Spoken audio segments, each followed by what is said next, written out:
പ്രിയ ശ്രോതാക്കളെ, the story of the സെയിൻസിൻ്റെ 273 അധ്യായത്തിലേക്ക് ഏവർക്കും സ്വാഗതം. വിശുദ്ധ ക്ലൗഡിന് ശേഷം ഈ ആഴ്ച വിശുദ്ധ പീറ്റർ ജൂലിയൻ എയ്മാനെ കുറിച്ചാണ്. ആഗസ്റ്റ് മാസം 2-ാം തീയതിയാണ് കത്തോലിക്ക സഭ കുർബാനയുടെ അപ്പസ്തോലൻ എന്നറിയപ്പെടുന്ന വിശുദ്ധ പീറ്റർ ജൂലിയൻ എയ്മാർഡിന്റെ തിരുനാൾ ആഘോഷിക്കുന്നത്. പരിശുദ്ധ കുർബാനയുടെ ആഴവും അർത്ഥവും മനസ്സിലാക്കി ദിവ്യകാരുണ്യ ആത്മീയതയിൽ ജീവിക്കുന്ന പക്വതയാർന്നൊരു വിശ്വാസി സമൂഹത്തെ കെട്ടിപ്പടുക്കാൻ 19-ാം നൂറ്റാണ്ടിൽ മിസ്റ്റർ പീറ്റർ ജൂലിയൻ എയ്മാർഡ് പഠിപ്പിച്ചു.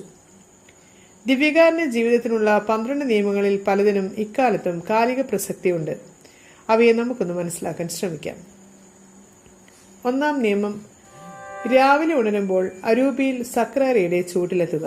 കാരണം ഈശോ നമ്മളെ ഓരോരുത്തരോടുമുള്ള സ്നേഹത്താൽ രാത്രി മുഴുവൻ അവിടെ നമുക്കായി വസിക്കുകയായിരുന്നു. 2-ാം നിയമം, പ്രഭാത പ്രാർത്ഥന ആരംഭിക്കുമ്പോൾ സക്രാരയുടെ മുമ്പിൽ നമ്മളെ തന്നെ ആത്മനാ സന്നിഹിതനാക്കുക.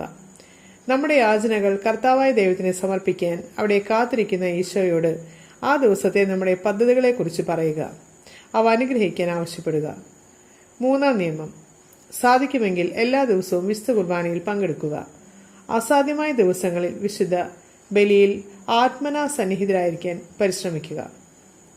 4-ാം നിയമം, സക്രാരിയിൽ ജീവിക്കുന്ന ഈശോയെപ്പറ്റി ചിന്തിക്കാതെയോ അവന്റെ അനുഗ്രഹങ്ങൾ യാചിക്കാതെയോ രാവിലെയോ ഉച്ചതിരിഞ്ഞോ വൈകിട്ടോ ഒരു ജോലിയും ആരംഭിക്കുകയോ അനുഷ്ഠിക്കുകയോ ചെയ്യരുത്.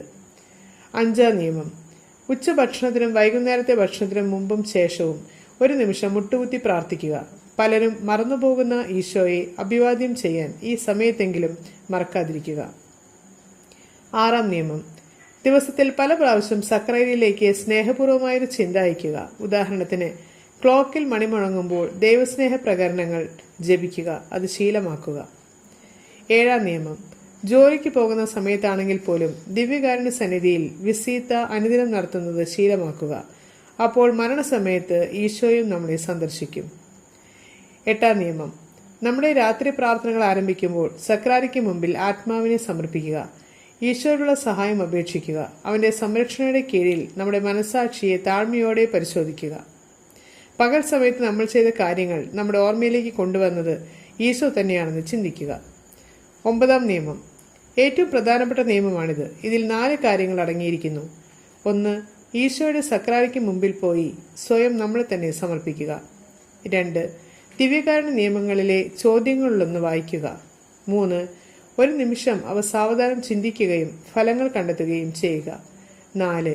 നമ്മുടെ ചിന്തകൾ പോലും അറിയുന്ന ഈശോയെ ആത്മാവിന്റെ കണ്ണുകളാൽ നോക്കി പറയുക, ഈശോയെ എന്നെ കാണുകയും മനസ്സിലാക്കുകയും ചെയ്യണമേ, എൻ്റെ ആത്മാവിനോട് സംസാരിക്കണമേ. കർത്താവെ, അരുൾ ചെയ്താലും ദാസനെ ശ്രവിക്കുന്നു. 10-ാം നിയമം, പകൽ സമയത്ത് നമുക്ക് എന്തെങ്കിലും പരീക്ഷണമോ പ്രശ്നമോ വന്നാൽ ഉടനെ തന്നെ സക്രാരിയിലേക്ക് പോയി അത് ഈശോയോട് തുറന്നു പറയുക. 11-ാം നിയമം, നമ്മുടെ ചിന്തകൾ കഴിയുന്നത്ര ഈശോയുടെ ദൃഷ്ടിയിൽ നിരന്തരം നിലനിർത്താൻ സ്വയം ശീലിക്കുക. 12-ാം നിയമം, വിശുദ്ധ കുർബാനയിലുള്ള ഈശോയുടെ യഥാർത്ഥ സാന്നിധ്യം നമ്മുടെ ചിന്തകളിൽ നിന്നും നഷ്ടപ്പെടാതിരിക്കാൻ പരിശ്രമിക്കുക. ദേവാലയത്തിൽ പ്രവേശിക്കുമ്പോൾ നമ്മുടെ ആദ്യ ചിന്ത, ആദ്യ നോട്ടം എന്നിവ ഈശോയ്ക്ക് നൽകുക. ഇത്തരം നിയമങ്ങളെല്ലാം നമുക്ക് പഠിപ്പിച്ചു തന്ന വിശുദ്ധനാണ് വിശുദ്ധ പീറ്റർ ജൂലിയൻ. ഇനി നമുക്ക് ഇന്നത്തെ ചിന്താവിഷയം എന്താണെന്ന് ശ്രദ്ധിക്കാം.